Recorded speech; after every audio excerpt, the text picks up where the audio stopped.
제가 얼마 전에 인터넷에서 본 이야기입니다. 재밌는 얘기입니다. 그 재밌는 얘기라고 미리 밝히는 이유는 별로 재미가 없어도 그냥 재밌게 들어주시라고 미리 말씀드리는 겁니다. 대학교 남자 선배와 여자 후배가 문자로 대화를 하고 있었습니다. 카톡으로 이야기를 하고 있었습니다. 이런저런 얘기를 하다가 선배가 후배한테 이렇게 물어봅니다. 너 근데 5, 6, 2야? 이렇게 보냈습니다. 숫자로 5, 5, 6을 써서 너 근데 5, 6이야? 이렇게 보냈습니다.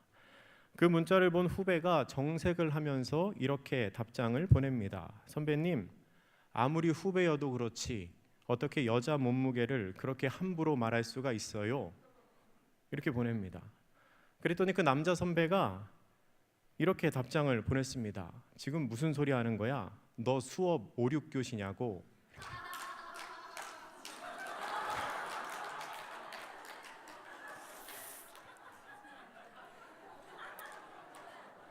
이게 제가 시킨 게 아닌데 이상 애들이 수련회에서 은혜를 너무 많이 받고 왔나요? 아마도 이 여자 후배는 이 5, 6이라는 숫자에 좀 예민했던 것 같습니다. 괜히 뭔가 좀 찔리는 게 있었던 것 같습니다. 혹시 오늘 설교의 제목을 보고 좀 찔리시는 분이 있으실지 모르겠습니다. 오늘 설교의 제목이 B급 신앙을 가진 사람들에게입니다. B급 신앙을 가진 사람들에게. 그렇다고 특정한 누구를 염두에 두고 하는 설교는 아니니까 오해는 하지 마시기 바랍니다. 우리는 신앙생활을 하면서 수많은 이야기를 듣습니다. 목사님의 설교를 통해서, 그리고 성경 공부를 통해서 우리는 신앙의 선배들에 대한 이야기를 참 많이 듣습니다. 특별히 성경 속에 나오는 사람들의 이야기를 많이 듣게 되는데요, 그 사람들은 하나같이 참 좋은 믿음을 가지고 신앙생활을 훌륭하게 했던 사람들입니다. 창세기 12장은 아브라함의 소명장이라고 불립니다. 거기에는 하나님께서 아브라함을 부르시고 아브라함이 그 하나님의 명령에 순종하여 떠나는 내용이 기록되어 있습니다. 하나님께서 아브라함을 향하여 너는 너의 고향과 친척과 아버지의 집을 떠나 내가 너에게 보여줄 땅으로 가라 라고 하는 명령에 아브라함은 그렇게 순종을 합니다. 사람들은 이 장면을 보면서 몇 가지 모습을 통해 은혜를 받습니다. 아브라함이 내가 너에게 보여줄 땅으로 가라, 보여준 땅도 아니고 어디로 가라고 하는 말도 아니고 보여줄 땅으로 가라 하신 하나님의 말씀에 의심 없이 순종한 것, 게다가 그의 나이가 그때 당시 75세라는 그 사실에 사람들은 감탄을 합니다. 그리고 나도 그렇게 하나님의 부르심에 순종하는 삶을 살아야겠다라고 결심을 합니다. 다니엘서에 나오는 다니엘의 세 친구의 이야기는 또 어떻습니까? 다니엘의 친구들인 사드락, 메삭, 아벳느고는 우상 숭배를 하지 않으면 죽는다는 사실을 알면서도 그 우상에게 절을 하지 않습니다. 화가 난 왕이 그게 사실이면 너희들 그렇게 하면 너희들을 불구덩이 속에 던지겠다고 말하는데도 그들은 이렇게 대답을 합니다. 다니엘서 3장 16절에서 18절 말씀을 제가 한번 읽어드리겠습니다. 사드락과 메삭과 아벳느고가 왕에게 대답하여 이르되 느부갓네살 왕이여, 우리가 이 일에 대하여 왕에게 대답할 필요가 없나이다. 왕이 우리가 섬기는 하나님이 계시다면 우리를 맹렬히 타는 풀문불 가운데에서 능히 건져내시겠고 왕의 손에서도 건져내시리이다. 그렇게 하지 아니하실지라도 왕이여, 우리가 왕의 신들을 섬기지도 아니하고 왕이 세우신 금신상에게 절하지도 아니할 줄을 아옵소서. 아멘. 여러분, 이 얼마나 멋진 신앙의 결단입니까? 우리는 이 말씀을 보면서 나도 이들처럼 어떤 상황에서도 하나님을 부인하지 않는 신앙인이 되겠다라는 결심을 하곤 합니다. 그렇게 아브라함과 다니엘서의 이야기를 보며 은혜와 감동을 받은 사람들은 나도 그렇게 하나님의 뜻에 순종하며 나도 그렇게 하나님을 섬기며 살겠다고 다짐합니다. 그리고 그렇게 하나님의 뜻대로 살아갑니다. A급 신앙인들은 그렇습니다. 그러면 B급 신앙인은 어떨까요? 설교와 성경 공부를 통해서 은혜와 감동을 받는 것은 똑같습니다. 가슴이 벅차오르면서 나도 하나님께서 주신 능력으로 그렇게 할 수 있겠다는 은혜 받는 것까지는 똑같습니다. 문제는 그 생각이 차를 타고 집에 갈 때까지만 유효하다는 사실입니다. 집에 도착해서 다른 일을 하다가 문득 아까 그 설교 중에 들었던 아브라함과 다니엘이 다시 떠오릅니다. 그러면 아까와는 느낌이 조금 달라져 있습니다. 아까 설교를 들을 때는 분명히 그 아브라함과 다니엘의 세 친구가 나의 신앙의 동지처럼 느껴지고 나도 그들처럼 그렇게 할 수 있을 것 같았는데, 지금 다시 드는 생각은 에이, 아브라함이니까 그렇게 하지, 뭐 괜히 믿음의 조상이겠어? 에이, 다니엘의 세 친구는 가족들이 없었잖아. 나는 식구들이 있는데 어떻게 그렇게 해? 아니, 그리고 하나님께서 나에게 그런 힘든 결단을 하라고 하시겠어? 하면서 처음 마음에 품었던 그 결단에서 한 발짝 물러선 모습을 보입니다. 그리고 그냥 그 자리에 또다시 머무르게 됩니다. 그런데 그냥 그 자리에 머무르는 것만 해도 그래도 괜찮은데, 일부 예민한 B급 신앙인들은 신앙생활을 하면서 받은 은혜대로 결단할 수 없는 자기 자신을 보며 심한 좌절감과 상대적인 박탈감을 느끼게 됩니다. 은혜 받은 대로 살지 못하고, 교회 안에선 그렇지 않은데 세상에만 나가면 계속 넘어지는 자기 자신을 보면서 자기 자신에 대해서 실망하고, 다른 사람들은 그렇지 않은 것 같은데 믿음의 결단을 하지 못하는 내 모습을 보면서 상대적인 박탈감을 느끼게 되는 겁니다. 그래도 거기까지는 괜찮습니다. 거기에서 더 심각해지면 이렇게 생각하는 사람도 있습니다. 나는 하나님 앞에 믿음으로 결단할 수 없으니 하나님 나에게 은혜 주시지 않을 거야. 내가 이런 모습으로 신앙생활을 하는데 하나님께서 나를 기뻐하시겠어? 하나님이 내 기도 들어주시겠어? 이런 생각까지 들면 그때는 신앙생활이 기쁘고 즐거운 게 아니라 점점 힘들어지고 슬퍼지기도 합니다. 교회에 매주 가서 은혜를 받기는 하는데 변화되지 않는 내 삶의 모습을 보면서 때로는 내가 계속 교회를 다녀야 하나 하는 생각이 들 때도 있습니다. 여러분은 어떠십니까? 사실 이것은 어떤 다른 사람의 이야기가 아니고요, 제가 한때 치열하게 고민했던 내용입니다. 제가 고민했던 문제였습니다. 오늘 우리가 함께 읽은 이 사사기 본문에는 그렇지 않을 것 같은데 의외로 이 신앙적인 결단을 하지 못하는, 편의상 이 설교에서 B급 신앙인이라고 부르는 한 사람이 등장합니다. 바로 바락이라는 사람입니다. 오늘 본문의 배경이 되는 시대는 드보라가 이스라엘의 사사로 활동하던 시기입니다. 당시 이스라엘은 가나안 왕 야빈이라는 사람에게 괴롭힘을 당하고 있었습니다. 이 야빈은 지금으로 말하면 장갑차라고 말할 수 있는 철병거를 900대나 가지고 있었던 아주 막강한 군사력을 지니고 있었던 왕이었습니다. 그리고 시스라라고 하는 군대 장관이 그 철병거 군대를 이끌고 있었습니다. 이스라엘 자손이 괴롭힘에 못 이겨서 하나님께 부르짖자 하나님께서는 사사 드보라를 부르셔서 이제 그들로부터 이스라엘 민족을 구원할 계획을 세우십니다. 그리고 그 하나님의 말씀대로 이 드보라는 바락이라는 사람을 불러서 그에게 이렇게 말합니다. 오늘 본문 사사기 4장 6절에서 7절까지의 말씀, 6절과 7절 같이 한번 우리 읽어보겠습니다. 시작. 드보라가 사람을 보내어 아비노함의 아들 바락을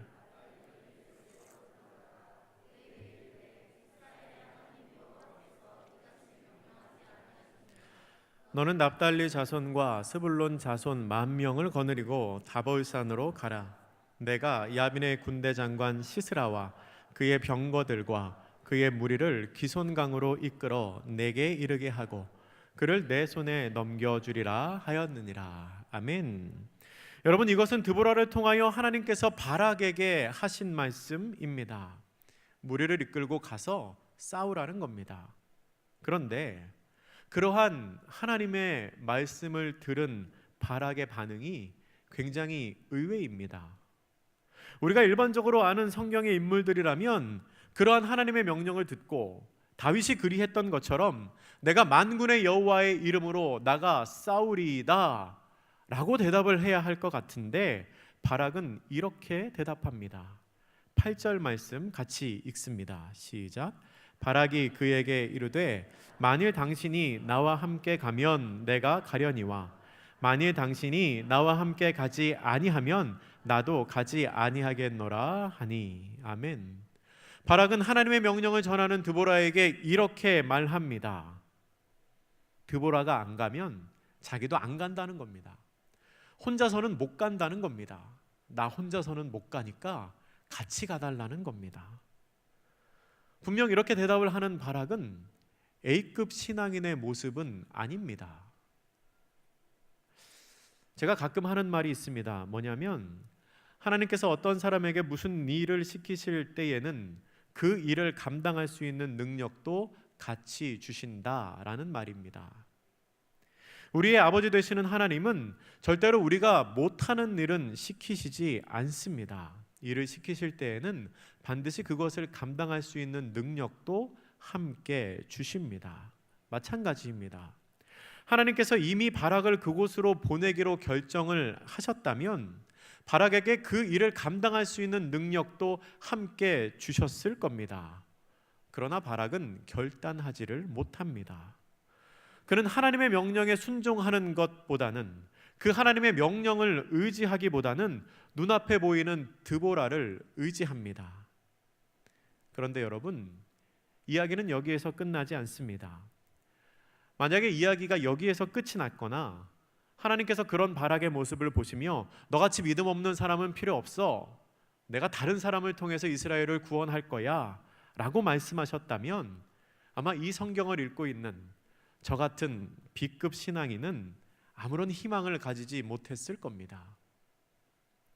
비록 믿음으로 하나님의 명령에 온전히 순종하지는 못했지만 그럼에도 불구하고 바락은 오늘 본문 후반부에 나오는 것처럼 이스라엘 민족의 전쟁, 그 전쟁의 승리의 주역이 됩니다.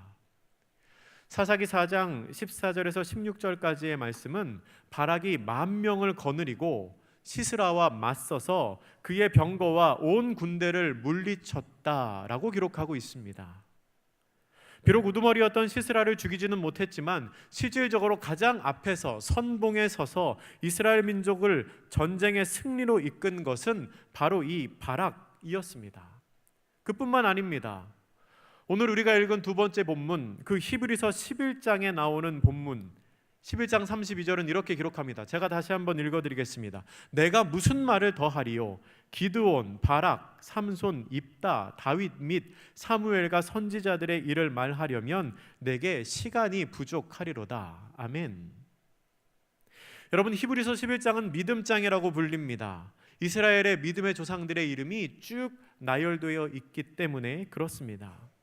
그 히브리서 11장, 특별히 32절에는 우리가 잘 아는 기드온, 삼손, 다윗, 사무엘과 같은 정말 쟁쟁한 믿음의 조상들이 기록되어 있습니다. 그런데 그들 사이에 누구의 이름이 있습니까? 이 바락이 있습니다. 이 사람 바락이, 하나님의 명령을 의심하고 순종하지 못했던 사람 바락이 삼손, 다윗, 사무엘과 같은 선상에 기록이 되어 있는 겁니다. 여러분, 분명히 바락은 하나님의 명령에 온전히 순종하지 못했던 사람입니다. 그럼에도 불구하고 바락은 가나안과의 전쟁에서 실질적으로 승리를 이끈 사람이 되었고 훗날 히브리서를 통해 믿음의 조상의 반열에 올랐습니다. 하나님의 명령에 결단하지 못했던 바락이 그럼 어떻게 그렇게 될 수 있었을까요? 첫째로 바락은 그가 있어야 할 그 자리를 떠나지 않았습니다. 그 자리를 피하지 않았습니다.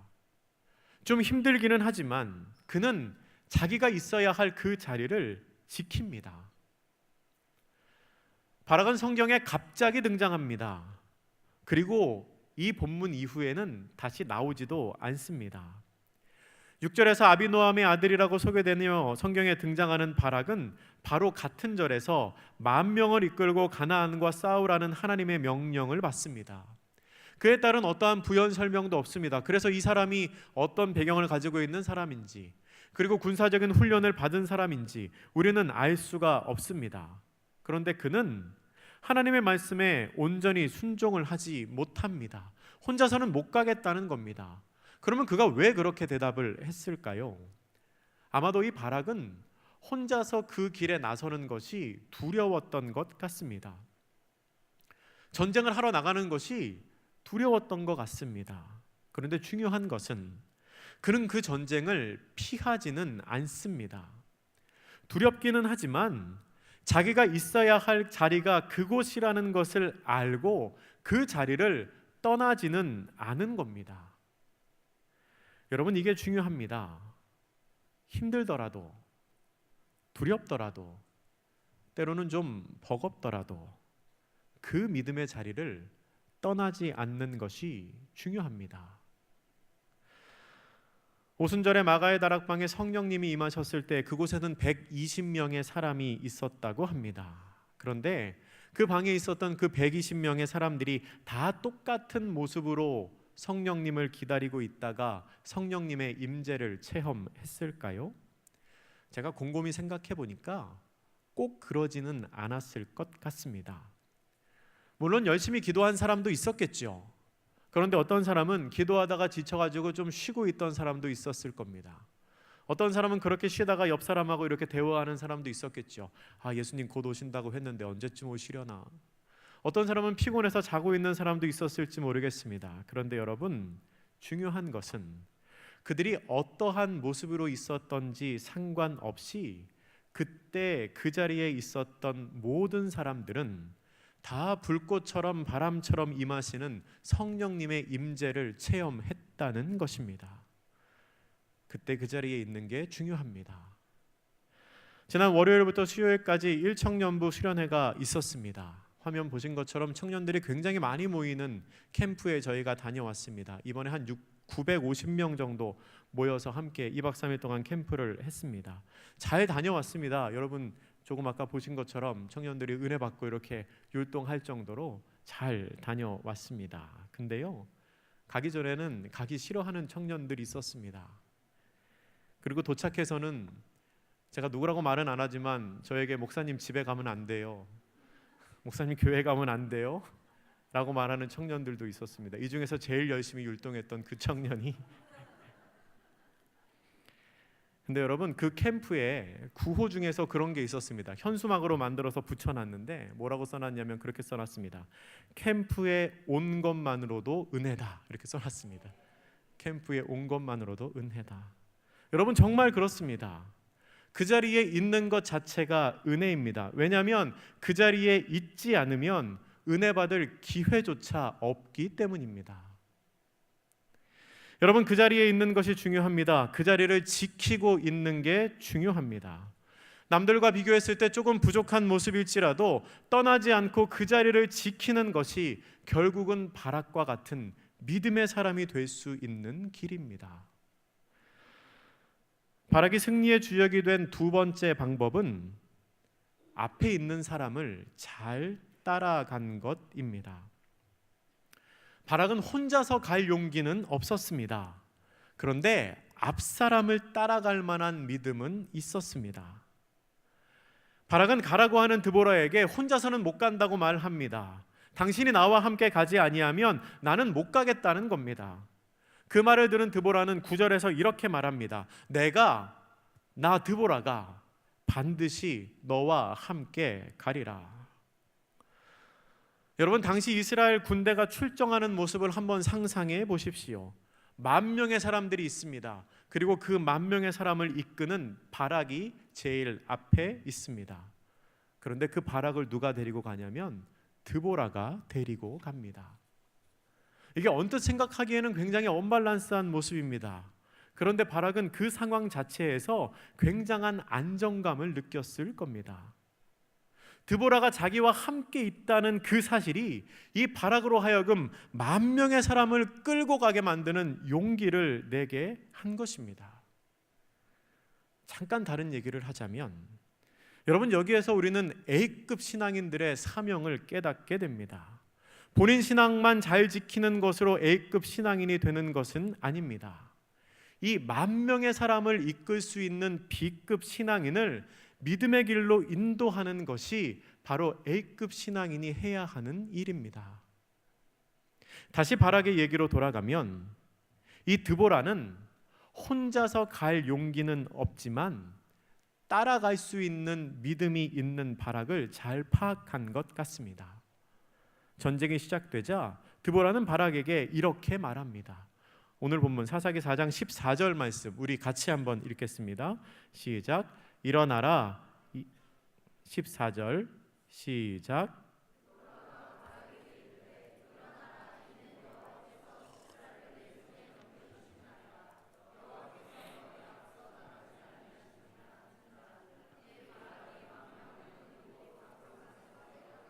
아멘.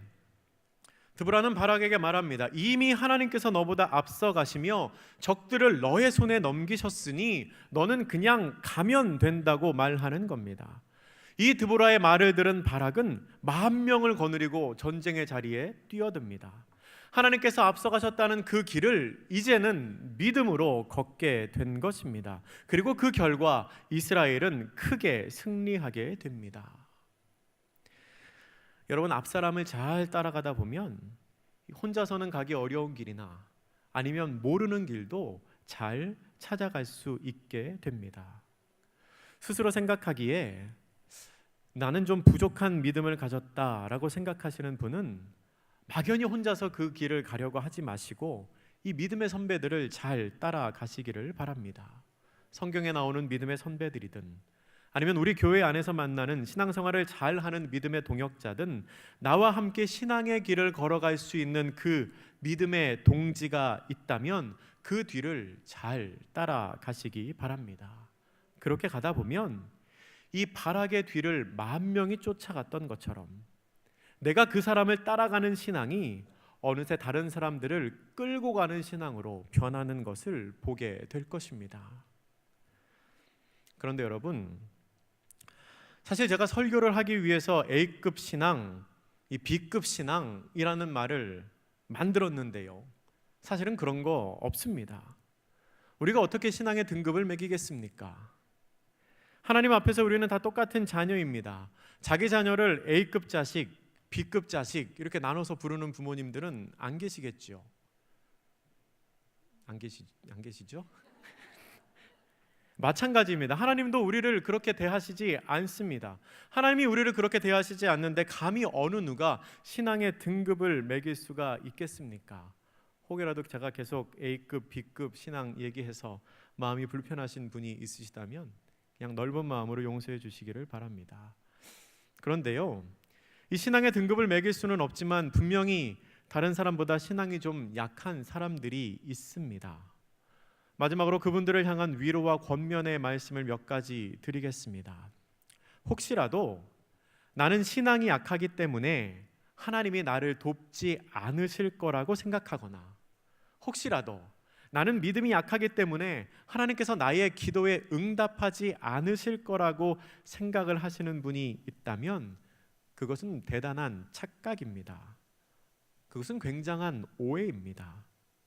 여러분, 제가 조금 전에 우리 모두는 다 하나님의 자녀라고 말씀드렸지요.